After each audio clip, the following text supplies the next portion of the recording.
But so in my war book, I read the biography of Mahatma Gandhi, one of the saintliest figures in history, right? And I realized that Mahatma Gandhi was actually a brilliant strategist. Now, I'm not saying his use of nonviolence and civil disobedience didn't come from the heart. He didn't mean it. He didn't actually believe in the peaceful method. He did.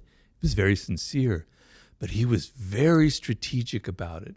And he planned a campaign, several campaigns like the Salt March in the 20s, where he knew, for instance, that the English public was very liberal-minded. They had this ideal of themselves as being they weren't colonialists, they weren't imperialists. They were doing the best for the world.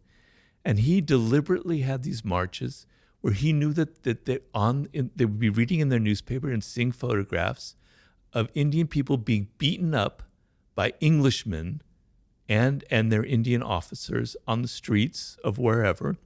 It would have a terrible impact on the public. He thought in terms of strategy. Okay, so there's Gandhi. Then there's Martin Luther King, who's somebody I wrote about a lot in The Laws of Human Nature. Another great icon whom I admire, who actually was inspired by Gandhi and had campaigns of civil disobedience.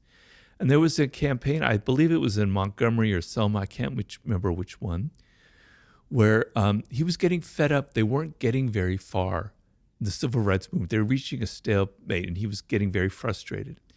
And an advisor came to him and said, look, we're going to have this massive march, and I can get a lot of elementary school and junior high school students to be on this march because they believe in you and they're very fervent.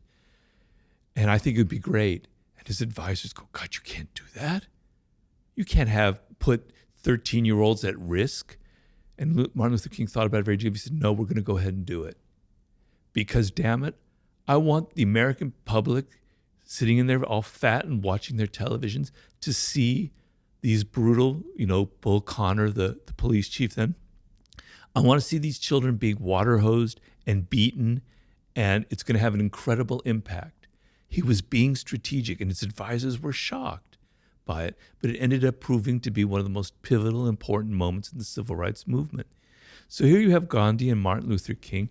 And Martin Luther King was a flawed individual, as we know, right? He had a private life that wasn't exactly the same as his public life.